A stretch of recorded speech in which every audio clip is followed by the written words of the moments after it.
That truck makes this entire neighborhood look like a junkyard, and I'll have it removed whether you like it or not."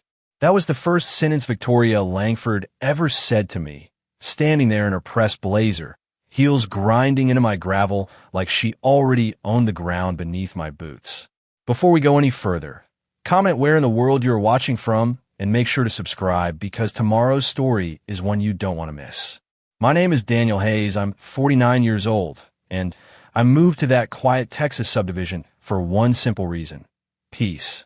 After 25 years in state service, most of it spent in high-stress operations that required calm thinking under pressure, I was done with noise, done with politics, done with people trying to prove something. I wanted space, a little land, and a place where nobody asked questions. The property I bought sat at the edge of the neighborhood, technically within the HOA boundary, but far enough removed that most folks didn't bother walking past my lot. It had a long gravel driveway, a modest single-story home, and a fenced-off section where I kept my truck parked. Now, that truck wasn't pretty. A 2012 Ford F-250, faded paint, a few dents from years of honest work. But it ran like a clock, and more importantly, it was mine. I kept it behind a heavy steel chain secured with a commercial-grade padlock, looped through 2 reinforced posts sunk deep into the ground. Not for decoration, just habit. When you've spent as many years as I have dealing with situations where property lines blur and intentions aren't always honest, you learn to secure what's yours. The first week I moved in, everything was exactly how I wanted it. Early mornings with coffee on the porch, the smell of dry Texas earth warming under the sun, the distant hum of lawnmowers, and nothing else. No drama. No interruptions. That lasted exactly 8 days. I heard her before I saw her, the sharp, rhythmic click of heels on gravel, completely out of place in a neighborhood where most people wore boots or sneakers. Then came the scent, something overly floral, aggressive, cutting through the clean air like it had something to prove. Victoria Langford didn't introduce herself like a neighbor. She approached like an inspector, clipboard tucked under her arm, sunglasses perched high, chin slightly raised as her. Eyes scanned my property, not with curiosity, but with judgment. "You're Daniel Hayes?" she asked, already flipping through papers before I could answer. I nodded once, slow and measured. She didn't wait. "I'm Victoria Langford, HOA president, 3rd term," she added, like that title carried weight beyond her own imagination. Then she pointed directly at my truck. "That vehicle is in violation of community standards." I glanced over at it, sitting exactly where it had been since the day I arrived. Quiet. Still. Not bothering anyone. "It's on my property," I said evenly. "Behind a locked barrier." She smiled, but it wasn't friendly. It was the kind of smile people use when they think they've already won an argument you haven't even started yet. "Everything in this community reflects on everyone else," she replied, tapping her clipboard. "And that truck, well, it doesn't meet the standard." I let the silence stretch for a second longer than most people would be comfortable with. Then I nodded once. Noted, it seemed to irritate her more than if I'd argued. People like Victoria, loud, polished, convinced of their authority, they feed on resistance. Calm doesn't give them anything to push against. Over the next few days, the letters started showing up. Official envelopes, certified mail, violations for things that didn't make sense, visual inconsistency, aesthetic disruption, even unapproved vehicle storage. Each one referenced the same thing: my truck. Meanwhile, I noticed something else. My neighbors had work vans, trailers, boats parked in driveways. None of them got notices. Just me. That's when I knew this wasn't about rules. It was about control. And Victoria Langford had just decided I was going to be her example. What she didn't know, what she couldn't possibly see standing there in her pressed blazer and rehearsed authority, was that I'd spent most of my life operating in situations where people made very bad decisions when they thought they had power. And sooner or later, they always gave you exactly what you needed to end it. All you had to do was wait. Victoria didn't stop at words. She escalated to presence. 3 mornings later, I stepped out onto my porch just before sunrise, coffee still warm in my hand, and found her standing at the edge of my driveway, like she was conducting an inspection. Same blazer, different color. Same heels, sharp, deliberate clicks against the gravel. But this time, she wasn't alone. Two men stood behind her, both wearing polos with the HOA logo stitched over the chest, arms crossed like hired muscle pretending to be administrative support. She didn't greet me. She pointed, again, toward my truck.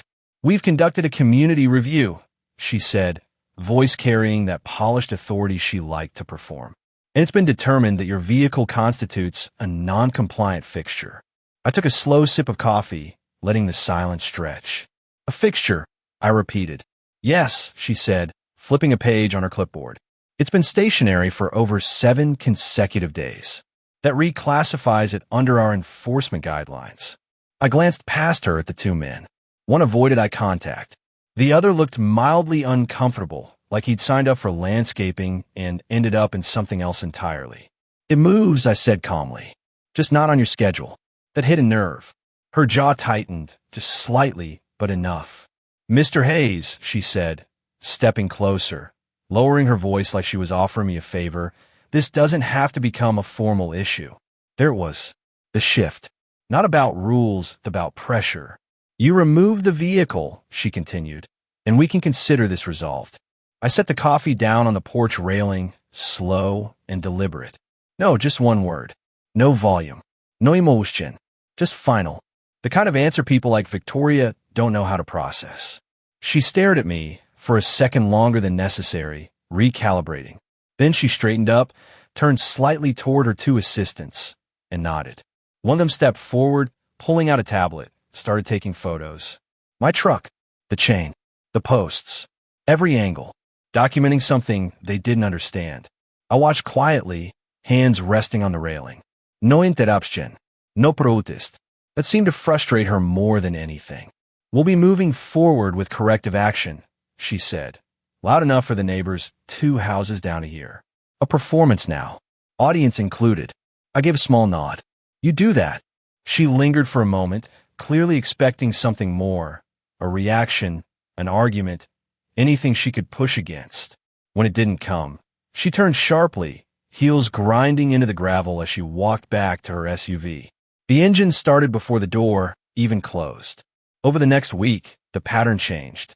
No more letters. No more official notices. Instead, movement. Subtle at first. A car idling near my driveway, longer than necessary.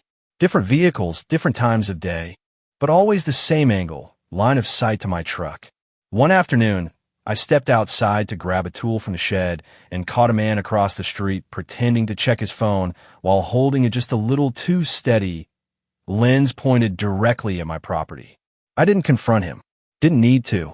By then, I already understood what she was doing. Gathering. Building something she thought would justify whatever came next. That night, I walked the perimeter of my property under the low hum of distant highway noise, boots crunching softly against the dirt. The chain around my truck caught the moonlight, solid, secure, exactly where it should be. I crouched down, checked the lock out of habit. No tampering. Not yet.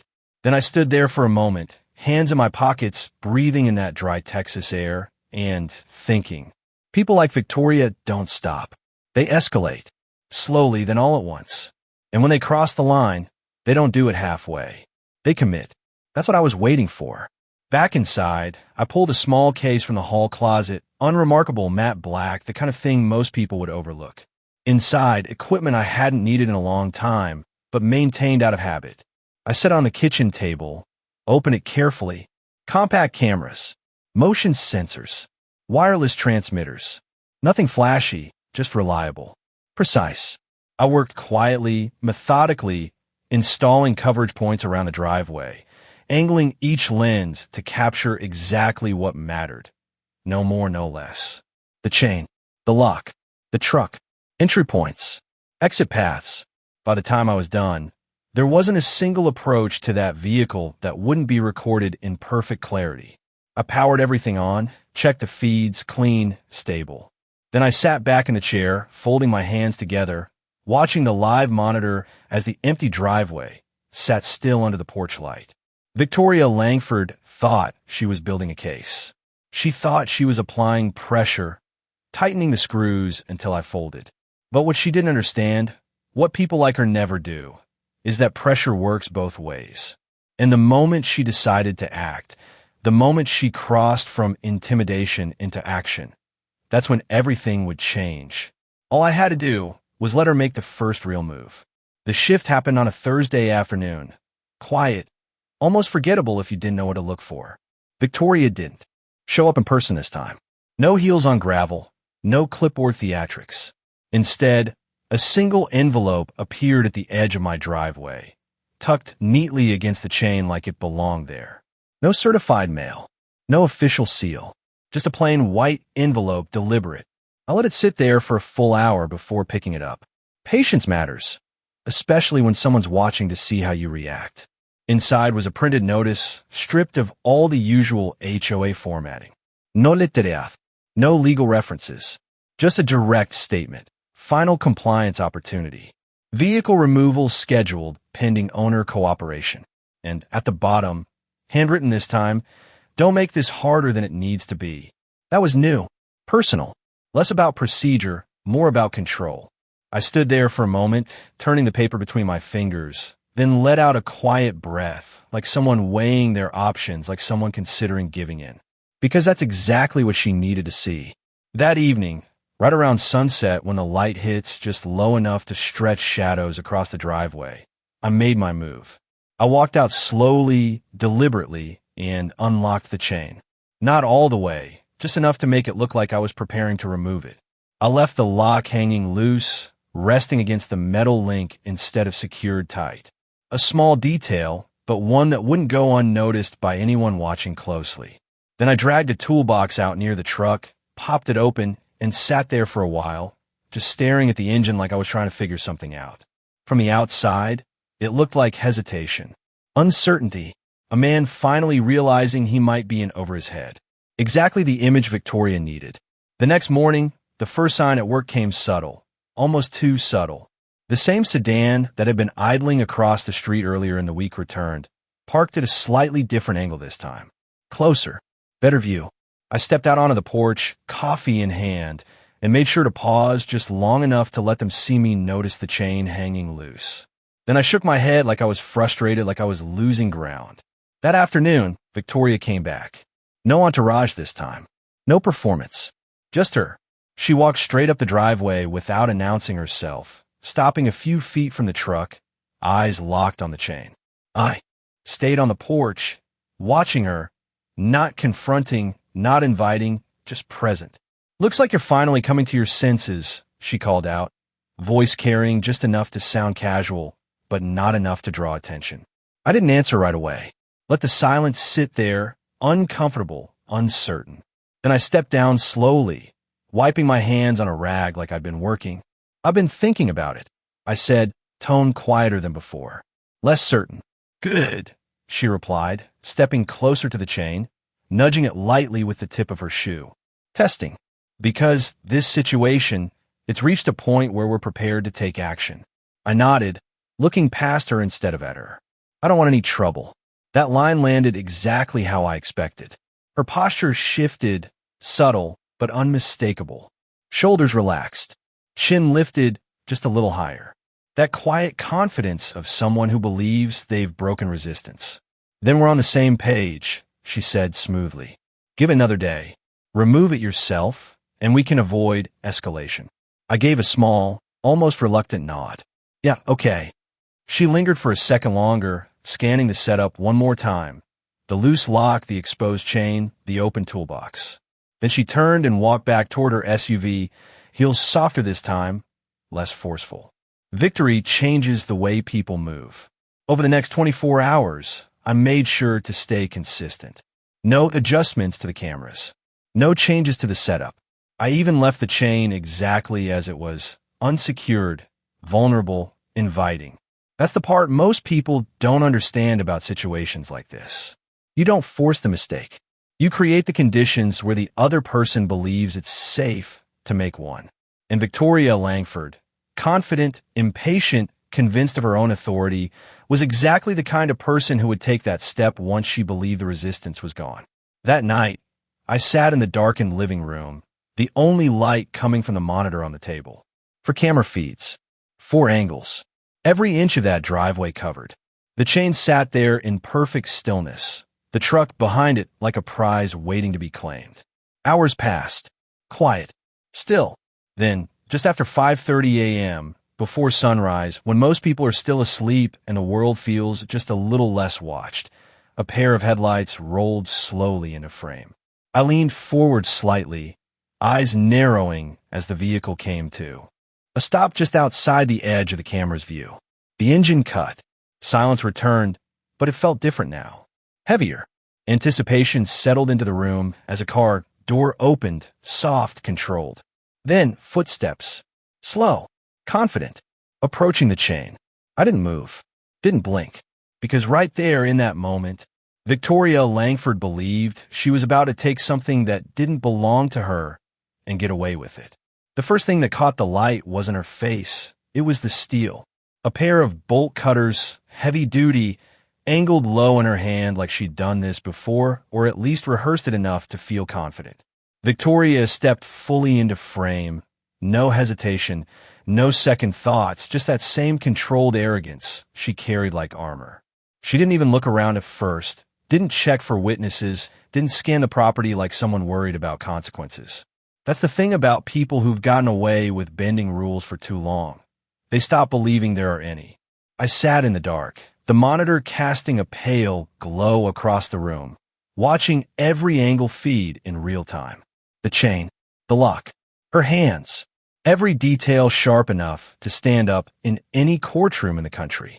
She walked right up to the barrier, nudged the loose lock with her foot, and let out a quiet, almost amused breath. Unbelievable, she muttered to herself, just loud enough for the nearest camera to pick up.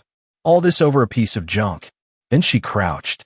No gloves, no attempt to hide her face. Just pure, unfiltered certainty that she had the right to do what came next. The bolt cutters opened with a slow metallic creak, then snapped closed around the chain link just below the lock. There was a pause, half a second, where the pressure built. Then crack. The sound echoed clean through the morning stillness, sharp and final. She didn't flinch, didn't hesitate, just repositioned the cutters and took a second bite, cleaner this time, more confident.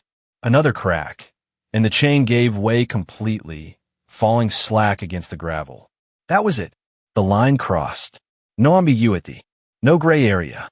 Destruction of private property. Intentional, documented, undeniable. Victoria stood up, brushing her hands together like she'd just finished a routine task, and pulled out her phone. "Yeah, it's open," she said into it, voice calm controlled. "Bring it in." Seconds later, headlights rolled into frame, larger. This time, heavier. A tow truck, white unmarked but professional. Not some random driver. Someone she'd hired, someone who either didn't ask questions or didn't care about the answers. The truck backed in slowly, aligning with precision, hydraulic system already humming before it came to a full stop. The driver stepped out, glanced once at the cut chain, then at Victoria. "You sure this is clear?" he asked, tone cautious but not resistant. Victoria didn't even blink. "It's HOA enforcement," she replied flatly. "We have authority." Authority. That word again, used like a shield, like saying it made it real. The driver hesitated for just a second longer, then nodded. That was all it took. He moved to the truck, began securing the front axle, metal hooks clanking softly against the frame. I watched every second, every angle, the way her arms folded as she supervised, the way she paced slightly, checking her phone, completely at ease while someone else handled the physical part of her decision. This wasn't impulsive. This was planned, and that made it worse, because it meant intent, not confusion. As the tow mechanism engaged and the front of my truck lifted off the ground, Victoria stepped closer, tilting her head slightly as she looked at it, like she was inspecting something she'd already decided to discard. "Should have just listened," she said under her breath. Not to me, not to anyone specific, just out loud. That quiet, self-satisfied commentary people give when they think they've won. What she didn't know, what she couldn't see in that moment, was that every word, every action, every second of that process was being captured. Not just visually, but clearly enough to remove any doubt about intent. The cutters, the chain, the command to proceed. The coordination with the tow operator. It wasn't just property damage anymore. It was organized, directed, executed. The truck settled onto the lift, secured and ready to move. The driver climbed back into the cab, engine revving low as he prepared to pull out. Victoria stepped aside, one hand resting on her hip, the other holding her phone, probably already drafting whatever justification she planned to present later. Maybe she thought this would scare me. Maybe she thought removing the truck would force compliance, make everything else fall into place. Or maybe, more likely, she needed it gone. Needed the problem erased before anyone started asking questions about why she'd been targeting me so aggressively in the first place. Because pressure doesn't come from nowhere. It comes from something behind it, something people are trying to protect. As the tow truck began to roll forward, pulling my vehicle inch by inch toward the street, I stood up from the chair, eyes still fixed on the monitor. Slow, controlled, exactly like everything else. Because now, she hadn't just crossed a line. She'd built an entire case against herself. Piece by piece, on camera, under her own direction. And she still thought she was in control. By the time the tow truck disappeared down the road, I was already moving but not outside. Not yet. I stayed exactly where I was, in that quiet room lit by the glow of 4 camera feeds, and began doing what I'd been trained to do long before Victoria Langford ever stepped onto my driveway: build a case. I replayed the footage once, then again, frame by frame this time. The bolt cutters closing, the chains snapping, her voice authorizing the tow, the driver asking for confirmation. Every element aligned cleanly. Intent, action, coordination. But that alone, that was just the surface. Property destruction, vehicle theft. Enough to end her position, maybe land her charges. But not enough to explain the intensity, the obsession. People don't risk that kind of exposure over a truck. Not unless there's something bigger sitting behind it. That's where my attention shifted. Because Victoria hadn't just been aggressive, she'd been precise. Targeted. Focused on me in a way that didn't match the situation. And patterns like that, they always lead somewhere. I pulled up the HOA records I'd quietly requested access to 2 weeks earlier. Standard homeowner rights. Nothing suspicious on paper. Budgets, vendor contracts, maintenance allocations. On the surface, it all looked clean, organized even. But clean doesn't mean correct. It just means someone took the time to make it look that way. I started with the expenditures. Landscaping contracts, security services, community enhancement initiatives, large numbers, recurring payments, all routed through the same 3 vendor names. That was the first red flag. Because in operations, whether financial or tactical, repetition without variation isn't efficiency, it's concealment. I cross-referenced the vendor names with state business registrations. 2 came back immediately, registered LLCs, both formed within the last 18 months. Same registered agent. Same mailing address. A small office, suite 30 miles outside the neighborhood. The third one didn't exist. No registración. No filing. Just a name on paper tied to thousands of dollars in monthly disbursements. I leaned back slightly, letting that settle. Ghost vendor. That's not sloppy. That's intentional. I dug deeper. Bank routing numbers listed in the HOA financial summaries. Partial, but enough. Patterns emerged quickly. Funds moving out in clean, predictable cycles, then disappearing into accounts that didn't match the scale of the operation. Smaller institutions. Less oversight. The kind of places people use when they don't want attention. That's when it clicked. This wasn't just mismanagement. This was structured, designed. Money wasn't just being spent. It was being redirected. Quietly. Consistently. And Victoria, she was sitting at the center of it. Suddenly, her behavior made sense. The pressure. The need to control variables. Because someone like me, someone who doesn't react, doesn't fold, doesn't play along, that's a risk. Not because of a truck, but because of what I might notice if I stayed long enough. I pulled up the HOA meeting minutes next. Public record, sanitized for distribution. Votes passed unanimously. Financial approvals rubber-stamped. No dissent. No discussion. That doesn't happen in real organizations. Not without pressure behind the scenes. I zoomed in on signatures. Board members. Names repeated across documents. Then I cross-checked those names with property records. 2 of them didn't even live in the neighborhood anymore. Sold their homes months ago. And yet, they were still listed as active voting members. That wasn't just unethical. That was fraud. Clear. Documented. And now, traceable. I let out a slow breath, eyes returning briefly to the frozen frame on the monitor. Victoria, standing beside the cut chain, watching my truck being taken like she had the authority to do it. That confidence wasn't just arrogance. It was desperation dressed up as control. Because if the numbers I was looking at were even half accurate, the HOA wasn't just bending rules, they were bleeding money. And someone had to keep that from being exposed. Someone had to make sure the wrong kind of attention never landed in the wrong place, which meant removing anything or anyone that didn't fit the narrative. I closed the financial files, organizing everything into a clean, structured folder. Evidence doesn't need to be loud. It needs to be undeniable. Then I turned back to the live feed. Empty driveway now. Chain broken. Space where my truck used to sit deliberately vacant. Let her believe it worked. Let her think the pressure paid off. Because the truth was, she hadn't just taken a vehicle. She confirmed motive. And when motive connects to money, real money, hidden money, that's when it stops being a neighborhood dispute and starts becoming something federal. I stood up slowly, straightening my shirt, the room falling quiet again behind me. Victoria Langford thought she had removed a problem. What she had actually done was expose the reason she needed it gone in the first place. And that reason was about to become the biggest mistake of her life. The next morning came slower than usual, the kind of still, heavy quiet that settles in right before something breaks. No wind, no distant traffic, just that dry Texas air hanging motionless over the gravel, like the whole place was holding its breath. I stepped out onto the porch with my coffee, same as every day, but this time I didn't sit. I stayed standing, eyes fixed down the driveway, because I already knew she was coming back. People like Victoria don't finish a move halfway.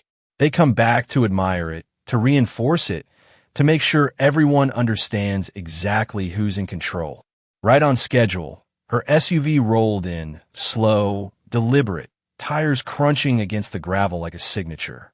She stepped out dressed sharper than usual, clipboard back in hand, sunglasses catching the morning light. But this wasn't an inspection. This was a victory lap. 2 more vehicles followed behind her this time. Not the same men from before, different ones. One in a button-down shirt, carrying a folder thick with documents. The other, security. Not official, but close enough to look the part. She walked straight toward me without hesitation, stopping just short of the porch steps, chin lifted. "Well," she said, glancing briefly at the empty space where my truck had been, "it looks like compliance isn't as difficult as you made it out to be." I didn't respond right away. Just took a slow sip of coffee, letting the silence stretch long enough to make her shift her weight slightly. Then I set the cup down. "That what you think happened?" I asked, voice calm, almost curious. She smirked, small, sharp. "I think," she said, tapping her clipboard, "that the community has standards, and eventually everyone learns to follow them." Behind her, the man with the folder stepped forward, opening it with a practiced motion. Papers inside, formal this time. Stamped. Structured. "We're finalizing enforcement actions," she continued. Reached into my jacket, pulling out a badge. Not flashed dramatically, not thrown in her face, just held where it needed to be seen. Official. State issued. The kind that doesn't come with explanations. "Daniel Hayes," I said evenly. "State Tactical Command." The words didn't need emphasis. They carried their own weight. Her face changed in real time. The color drained. Not all at once, but enough to leave that pale, tight look people get when their brain is trying to catch up with a reality they didn't prepare for. "No," she started, a small shake of her head, like denial could rewind the last 5 minutes. "That's not." I didn't interrupt her. Didn't need to, because behind me, one of the officers stepped forward, holding a tablet. With a few taps, the screen turned, facing her. Video. Crystal clear. Her. The bolt cutters. The chain snapping. Her voice authorizing the tow. Every second, preserved. Her eyes locked onto it. And that was the moment it broke. Not loudly. Not dramatically. Just gone. That certainty. That control. That belief that she was the one deciding how this ended. It disappeared. This is a misunderstanding, she said quickly, words coming faster now, less controlled. We have authority. We have enforcement rights. This is HOA jurisdiction. You cut a secured lock, I said calmly. You directed the removal of a privately owned vehicle. I took one step closer, not aggressive, just enough to close the distance between assumption and reality. And you did it on camera. Her mouth opened then closed, because there was nowhere left for the argument to go. But it wasn't over. Not even close. I nodded once toward the officer with the tablet. Another file opened. Financial records this time. Clean, structured, connected. Vendor payments. Shell companies. Ghost accounts. Names that match signatures on HOA documents that shouldn't have existed anymore. And while you were busy enforcing community standards, I continued, voice still level. You've been moving HOA funds through unregistered vendors, routing money into accounts tied directly back to you and two inactive board members. Silence. Complete. The kind that presses in on everyone at once. Victoria's eyes flicked between the screen and me, panic finally breaking through the cracks. That's not. Those are administrative federal financial fraud, I said, cutting through it clean. Embezzlement. Wire transfer violations. I let that settle, then added just enough to finish it. And now, evidence of coercion.